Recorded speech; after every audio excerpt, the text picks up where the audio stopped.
the feature bout's a good one. Uh, I wrote an article about this one for MMA Sucka, which is a just a sweet MMA outlet. Vicente Luque and Michael Chiesa is the feature welterweight bout on this card. The last three fights on this card are just bangers. Um,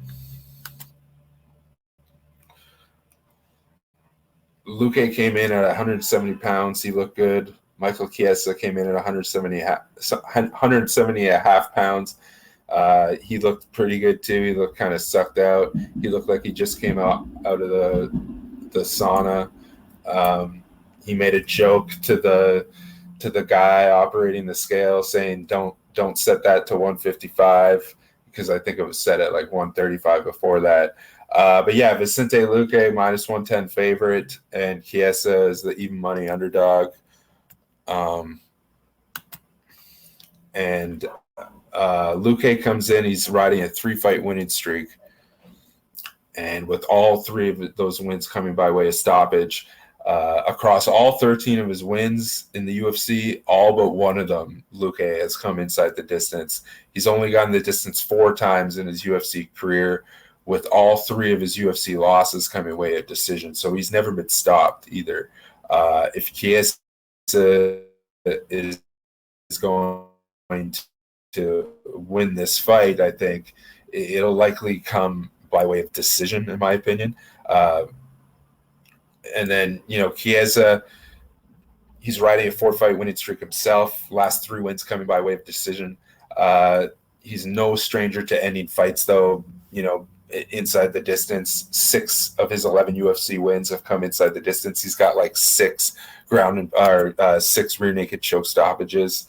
The thing, unlike Luque, though, Chiesa has been stopped 4 times in his career, and 3 by way of submission, and then 1 doctor stoppage. So he has never been knocked out. And I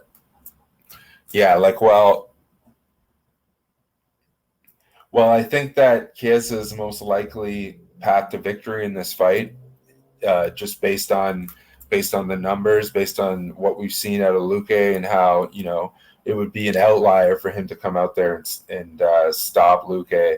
I think the most likely way that he wins this fight is by decision. And Chiesa is riding a three of his last 4 wins have been by decision. He's still incredibly dangerous as a grappler, though. He has fight-ending jiu-jitsu, but he's going to be in tough against Luque.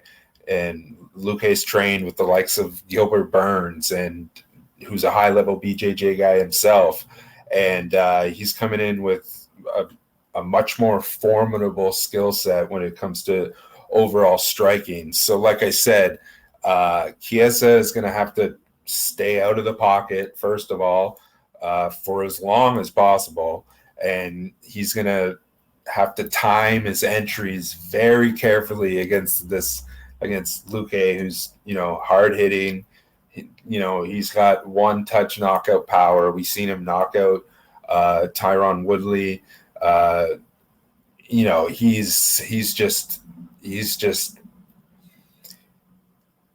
He's got the KO power. I seen somebody ask in one of my on the chat on Wednesday if Luque by KO at like plus 280 is a good bet. And it is a good bet, but I feel like you're kind of just being greedy because Luque is at a minus 110 favorite. So why risk him winning the fight either by decision or winning the fight by submission when you could just, up your stakes if you're confident that he's going to win by KO? Honestly, I just don't like that volatility. Not in this fight, because this fight's going to, even a great example, right? Like, look how he won against Woodley. Everybody remembers him knocking Woodley out or, dropping Woodley, but he won that fight by submission. So you got to be careful, And while Chiesa, his striking does not match up well against Luque, his ability to slip those hooks in defensively to nullify Luque, similar to what Woodley did to Luque at the start of that fight, that's going to be the make or break factor in this matchup.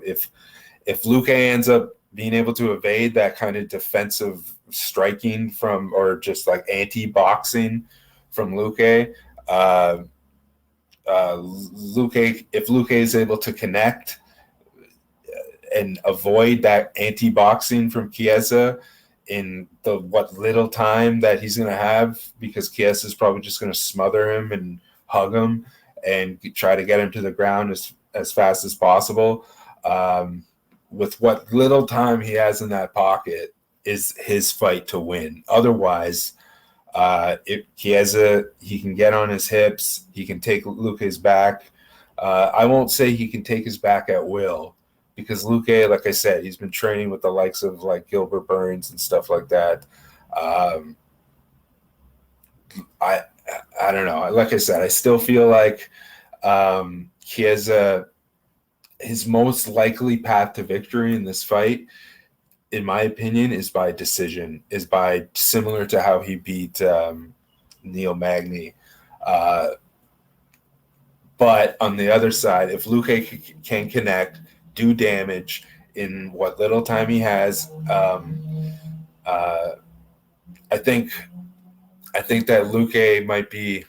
This is one of those spots where I kind of have to go against what I just said about it's a close fight. I want to go on the plus money side. Listen, Vicente Luque opened as like a minus 175 favorite when this fight was announced, and a storm of money has come in on Michael Chiesa, pushing the line to where it is now at almost a pick'em at both sides. And Chiesa, he's been lined as an underdog in 7 of his 15 UFC appearances. He's won 5 of those 7 fights.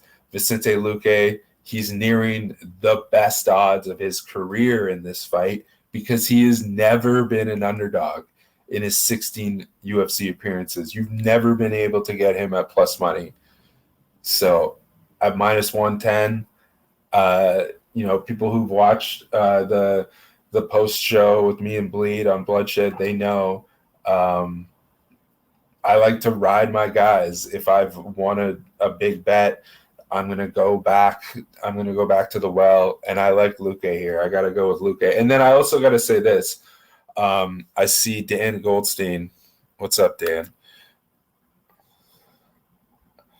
That Chiesa sub is alive, a sprinkle just because of the grapple exchange. Luque will give up his back to stand up, and I'm with you either way. The sub prop in my book each round for Chiesa is 13-1 and up to get those odds. Well, this is what that's interesting. I'm not one to bet those. Usually, I only bet money line, decision, inside the distance, total, fight goes the distance. That's just the way that I stay disciplined. Not saying that those other types of props, especially if you're able to, set your stakes properly, maybe that's something I should get into. But what I was getting at is the thing about these two guys, just got to pull up my notes for this matchup here. The thing about Chiesa has 6 of 11 wins inside the distance. Luque 12 of 13 wins inside the distance. Chiesa has been subbed 3 times, 1 decision loss, I believe, and Luque, all of his losses are decision losses. So here it is. In 15 of Chiesa's, in Chiesa's 15 fights, he's only gone the distance 5 times. In Luque's 16 fights, he's only gone the distance 4 times. You might see what I'm getting at here. I like fight goes the distance, no. Going kind of on the flip side of what I said, I think, fight goes the distance, no. I got it plus 110 at William Hill. There's a free pick right there. But based on what I said about my most likely, in my opinion, the most likely path to victory for Chiesa is to win this fight by decision. I still think I agree with what you said, Dan Goldstein. I still think that there's some value on fight goes the distance no here, because Chiesa is going to have to go into the fire, right? He's going to have to step into the fire to be able to get those hooks in, to take his back standing. But the fight starts standing. So if it's a blowout one way or the other, the fight's not going to go the distance. And I feel like there's either going to be violence, or Chiesa's going to get him down and just work him. And Luque is not a slouch on the ground. He's pretty talented on the ground. I don't know if he's as talented as Michael Chiesa, but I feel like I'm not overly confident in it. You know what I mean? I would say that I'm more confident that Luque wins this fight than I am that this fight doesn't go the distance. But I'm still rather confident that this fight doesn't go the distance.